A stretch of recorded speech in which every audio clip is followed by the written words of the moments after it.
Agora a gente vai falar sobre os estragos da chuva que não param de se espalhar por todo o estado. Nós já mostramos aqui no Notícia da Manhã a situação de várias cidades. Vamos rever aí algumas cenas. Por exemplo, Júlio Borges, onde uma ponte se rompeu diante dos moradores.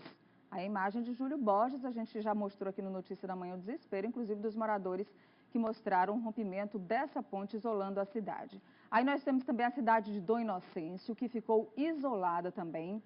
E os moradores ficaram ilhados por quase uma semana. A situação agora está mais controlada, mas os estragos provocados lá em Dom Inocêncio foram muito grandes, como a gente vê aí nessas fotos, mostrando o desespero dos moradores. Conversamos aqui com o prefeito lá de Dom Inocêncio, relatando o drama das famílias por causa do transbordamento das águas dos riachos que passam pela cidade. Rodovias foram destruídas, a cidade realmente ficou fortemente afetada por essas chuvas. Agora a gente vai ver a situação em Curimatá. Curimatá também a situação é dramática, as famílias ficaram ilhadas, mas o nível da água começa a baixar, felizmente, depois das chuvas terem diminuído. E também o rompimento da estrada lá em Curimatá.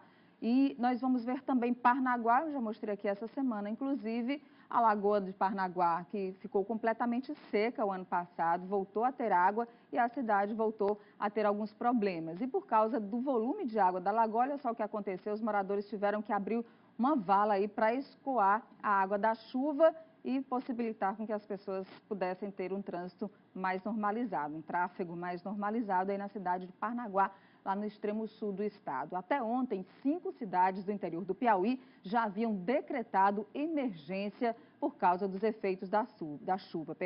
A situação de emergência foi através de decretos municipais para as cidades de Uau Ferraz, Pajeú do Piauí, Santa Filomena, Júlio Borges e Curimatá. A fonte é a Secretaria Estadual de Defesa Civil. A situação de emergência, não há decretos de emergência reconhecidos ainda pela Defesa Civil do Estado ou pela Defesa Civil Nacional. A Secretaria Estadual de Defesa Civil está, de fato, acompanhando o atendimento a essas famílias. Nós vamos conversar aqui com o representante da Defesa Civil, o diretor Vitorino Tavares. Bom dia, Vitorino. Bom dia, Nandi. Apesar de não haver decreto municipal nem nacional para reconhecer o estado de emergência nessas cidades, de que forma a Defesa Civil tem trabalhado para ajudar as prefeituras desses municípios no atendimento a essas famílias que foram prejudicadas?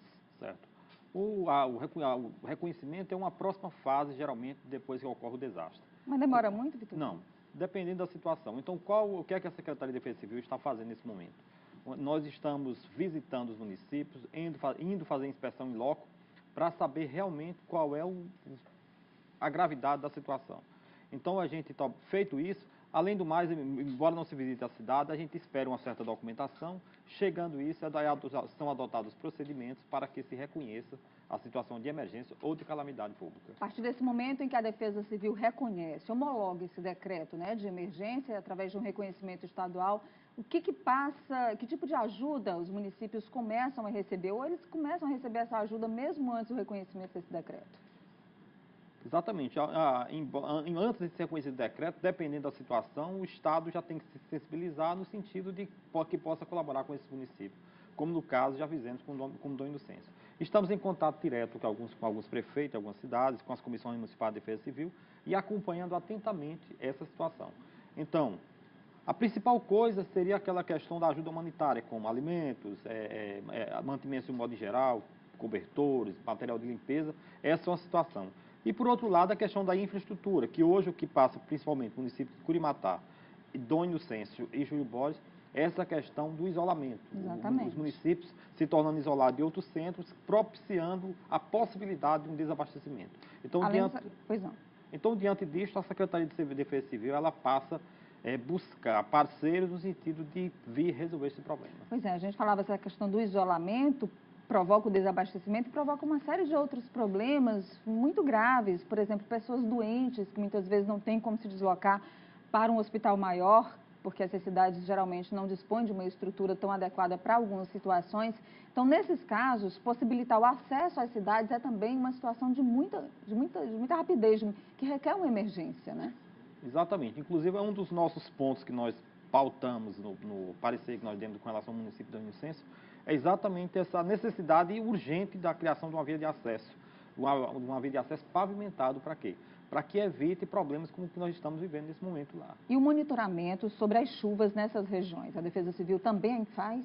Estamos acompanhando, embora o seguinte, hoje os institutos demonstram uma certa redução do nível de chuva, mas todas elas, toda a situação hoje merece cuidado. Nós estamos acompanhando atentamente, até porque tivemos chuvas extremamente volumosas e os reservatórios estão praticamente cheios.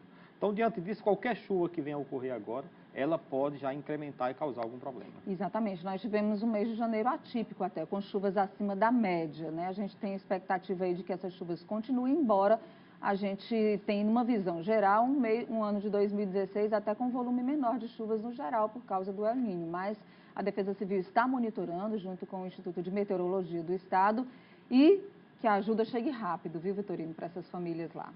Exatamente, o deputado Isaías, secretário estadual de Defesa Civil, está constantemente até em contato com os prefeitos, com as lideranças municipais, da mesma forma fazendo a interlocução com Brasília. Para quê? Porque havendo a necessidade, a gente procurar responder da melhor forma, da forma mais rápida possível. É o que estamos procurando fazer nesse momento. Eu queria agradecer a participação do senhor aqui no nosso programa. Nós conversamos com o Vitorino Tavares, que é diretor da Defesa Civil Estadual. Bom dia, muito obrigada.